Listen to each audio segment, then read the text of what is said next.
নমস্কার বন্ধুরা, মা বেটি চ্যানেলে আপনাদের স্বাগত জানাই। আপনারা কেমন আছেন? অবশ্যই ভালো আছেন। গরমে আমিও ভালো আছি। এখন অনেক গরম পড়ছে। এখন গরমে তো অন্য কিছু ভালো লাগে না। এখন উস্তে, আম, লাউ এইসবই ভালো লাগে। তা আমি আজকে এই যে কাঁচা আম আর তাজা তাজা উস্তে নিয়েছি বাজারতে, এটা দিয়ে আমি একটা রেসিপি বানাবো আজকে আমি। তা আপনারা দেখতে থাকেন আমি কিরকম করে বানাই। তো চলেন বানাই। এই যে একদম তাজা তাজা উস্তো নিয়েছি বাজারেতে, একদম কালারটা কত সুন্দর উস্তর। এই উস্তো নিয়েছি। আর এই যে আমটাও কত সুন্দর, একদম কড়ক, গাছেতে পেরে নিয়েছে। আর কাঁচা লঙ্কা কড়াও সেরকম একদম তাজা। আমি সব তাজা তাজা নিয়ে এসেছি কিনে। এখন পয়লা এই উস্তোটা, এর উপরের ইটা বের করবো আর ভিতরের বিচিটা বের করে নেবো। এই যে এই উস্তর আমি এই যে উপরের এটা বের করে নেবো। এই যে আলু ছোলারটা নিছি, এটা দিয়ে উপরেরটা বের করবো। এগুলো ফেলাবো না, এগুলো আবার পরে নিয়ে নেবো মশলার সাথে। তাই সব উস্তো কটা এরকম করে নেবো।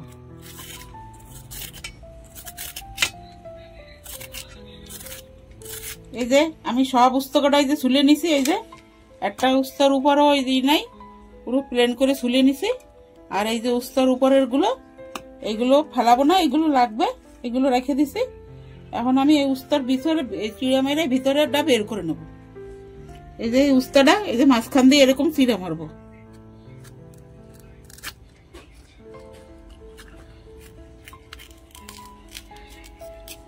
এই যে এরকম চিড়া মারছি। এই যে এই ভিতরটা বের করবো। এই যে আলু ছোলারটা দিয়ে ভিতরটা বের করবো। এই যে উস্তার ভিতরের বিচিটা বের করে দেবো। এই যে এরকম করে বের করবো। সব উস্তার ভিতরের বিচিটা বের করে নেব। বিচিটা ফেলাই দেবো, বিচিটা নেব না। এই যে বিচি কটা সব ফেলাই দিছি। এই দেখেন এরকম করে সব উস্ত কটা করে নেবো আমি। এই যে সব বিচি কটা বের করা হয়ে গেছে।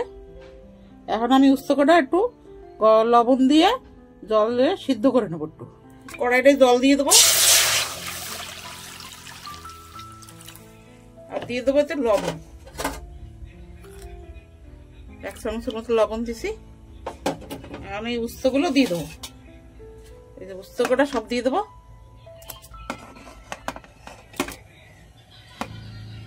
এখন এই উস্তর এই উপরে যে চাচ্ছিলাম উপরের ওইগুলো দিয়ে দেবো। ওটাও এর সাথে সিদ্ধ করে নেবো। এই যে আমার উস্তটা হয়ে গেছে। উস্তটা এই যে হাফ সিদ্ধ করছি। এখন আমি উস্তটা ঢালে নেবো। এই উস্তটা এই ছেঁকনির ভিতরে ঢালিয়ে নেবো। জলটা ভালো করে ঝরে যাবে।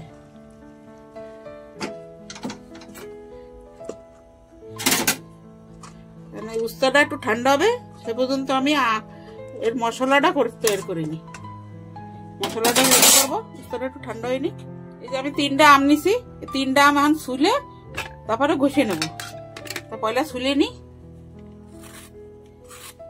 এই যে একদম কড়ক টাটকা আম, এরকমই আম লাগে।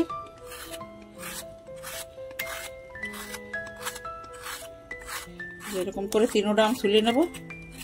এই যে আমার আম 3টে ছোলা হয়ে গেছে। এখন আম 3টে ধুয়ে নেবো। পয়লা আমি ধুয়ে রাখছিলাম, ছুলছি। এখন আরেকবার ধুয়ে নেবো। এই জলের ভিতর দিয়ে দিচ্ছি। এই যে 3টা আম ধুয়ে নিচ্ছি।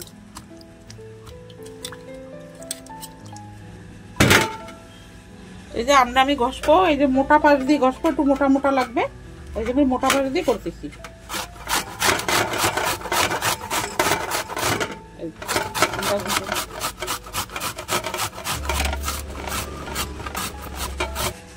এই যে আমার আমটা কি সুন্দর ঘষা হয়ে গেছে। এই দেখেন এরকম করে ঘষছি, একটু মোটা মোটা নিচ্ছি। এরকমই লাগবে। এখন আমি বাকিটা করে নেবো। কাঁচামরিচটা কাটবো বারিক বারিক। এই যে কাঁচামরিচ আমি এই কটা নিচ্ছি, এই কটাই আমার হয়ে যাবে। কাঁচামরিচ গুলো ধুয়ে রাখছিলাম আমি বাজার থেকে যখন আনছি। উস্তে, কাঁচামরিচ, আম সব ধুয়ে রাখছিলাম। তো এখন আমি কাঁচামরিচটা বারিক বারিক করে কাটিয়ে নেবো। এই যে এই মরিচগুলো আমি কুচি কুচি করে কাটিয়ে নেবো। এই যে এরকম কুচি কুচি করে সব কাটিয়ে নেবো। এই সব কটা মরিচ এরকম ছোট ছোট করে কাটবো। এই যে মরিচগুলো আমি এরকম কুচি কুচি করে কাটছি। এই কটা মরিচ আমার হয়ে যাবে। এখন আমি ওর ভিতর সব মশলা ঢালবো। এই যে আমার এই মরিচ কাটাটা আমি আমের ভিতর পুরো দিয়ে দেবো। 2 চামচ ধনে পাউডার, এটা এর ভিতরে দিয়ে দেবো। 2 চামচ জিরা, সোপ আর 2টো শুকনো লঙ্কা ভাইজে পিসাইছি, এই 2 চামচ এইতে দিয়ে দেবো। 1 চামচ হলুদ দিয়ে দেবো। 1 চামচ লাল মির্চি পাউডার দিয়ে দেবো। লবণ স্বাদ অনুসারে দিয়ে দেবো। এই যে উস্তার উপরের খোসাটা এটা সিদ্ধ করছিলাম, এটার জলটা ভালো করে আমি চিপড়াই নিছি। এখন এটা এর ভিতরে দিয়ে দেবো। আমি এই ফরচুনার তেলটা ব্যবহার করি, এই তেলটা অনেক ভালো, এতে অনেক ঝাঁজ, তো এই তেলটা দিয়েই বানাই আমি। তো এখন এই তেলটা এর ভিতরে দিয়ে দেবো। এর ভিতরে আমি তেল দেবো, বেশি তেল দেবো না, অল্প তেল দেবো, মশলাটা মাখাবো সেই জন্য, আর দেবো না তেল। এটা আমি এখন মশলাটা ভালো করে মাখাই নেবো।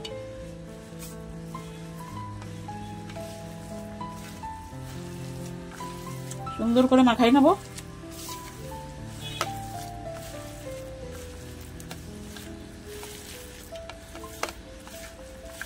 দেখলি মনে হচ্ছে আম মাখা।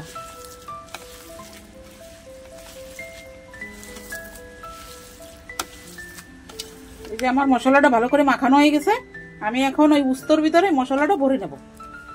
এই যে উস্তকাটা আমি এরকম করে সিদ্ধ করছি, এই যে এরকম করে সিদ্ধ করা লাগে, একদম নরমও না একদম কড়কও না, মিডিয়াম সাইজে সিদ্ধ করছি। এর ভিতরে আমি পুরো মশলা সব কটার ভিতর ভরে নেব।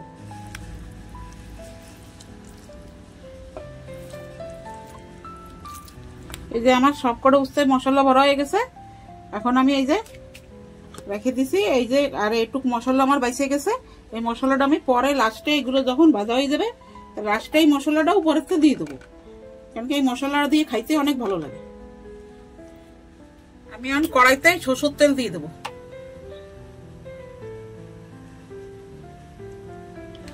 এই যে আমি এখন এক এক করে তেলের ভিতরে দিয়ে দেবো উস্তগুলো, সব উস্ত করে এক এক করে দিয়ে দেবো। করে সব কটা উস্ত দিয়ে দেবো। সব কটা উস্ত দিয়ে দিছি, কারণ গ্যাস কম রয়েছে। এখন আমি এটা ঢেকে দেবো। আস্তে আস্তে হইতে থাকবে, কম গ্যাস। ঢাকনটা উঁচু করতেছি আমি। এখন এটা পাল্টাই দেবো,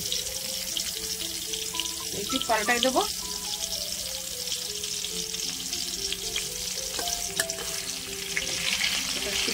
এই পিঠ পাল্টাই দেবো, এই পিঠ ভাজা হয়েছে, এই পিঠ পাল্টাই দেবো। এরকম করে করে এটা ভালো করে ভেজে নিব। এই যে আমি সব কটা পাল্টাই দিছি, এখন আবার আমি ঢেকে দেবো। এই যে আমি ঢাকনটা খুলে দেখতেছি কিরকম হয়েছে। এই যে আমি এখন এই আর একবার পাল্টাই দেবো, এই পিঠটা আর একটু ভাজা হবে, তাই জন্য আমি আর একবার পাল্টাই দেবো। এই যে এই পিঠ ভাজা হয়ে গেছে, এইরকম এই পিঠটাও ভাজা হবে। এই যে উপর এই যে দেখেন এই পিঠটা কত সুন্দর ভাজা হয়ে গেছে। এখন ওই উল্টা সাইডটা এরকম লাল লাল করে একটু ভেজে নেবো, সেই জন্য আমি আর একবার ঢেকে দেবো। এবার ওইটুক ভাজলেই হয়ে যাবে ভাজা। ঢেকে দিচ্ছি এই যে আর একবার। এই যে আমি এখন ঢাকনটা খুলে নিচ্ছি, হয়ে গেছে আমার উস্তাটা, এই যে হয়ে গেছে। এত সুন্দর একটা সেন্ট আসতেছে না, অনেক সুন্দর সেন্ট আসতেছে। এই যে এখন আমি এই সব কটা নামাই নেবো। এই দেখেন বন্ধুরা, আমার উস্তা দিয়ে আম দিয়ে রেসিপিটা বানানো হয়ে গেছে। আর এই রেসিপিটা কিন্তু গরম ভাতের সাথে, রুটি, পরাঠা সবকিছুর সাথে খাওয়া যায়। আর যদি আমরা কোনো জায়গায় বাইরে ঘুরতে যাই, তাই 2 দিনও কিন্তু খারাপ হয় না, 2-3 দিনও খারাপ হয় না। রুটি পরাঠা নিয়ে গেলে, বাড়ির থেকে নিয়ে গেলে আমরা 2-3 দিন আরামসে খাইতে পারি বাইরে। তাই আমার রেসিপিটা কিরকম হয়েছে বানানো আপনারা দেখে বলবেন। আর আপনারাও এরকম বানাই খাবেন, এই গরমের দিনে ভালো লাগে। এখন তো ভালো তাজা তাজা আম পাওয়া যায়। আর ভালো লাগলে কমেন্ট করবেন, লাইক করবেন, শেয়ার করবেন, সাবস্ক্রাইব করবেন। আর এরকম পাশে থাকবেন, ভালো থাকবেন, সুস্থ থাকবেন। আর আমি এখানে ভিডিওটা সমাপ্ত করছি।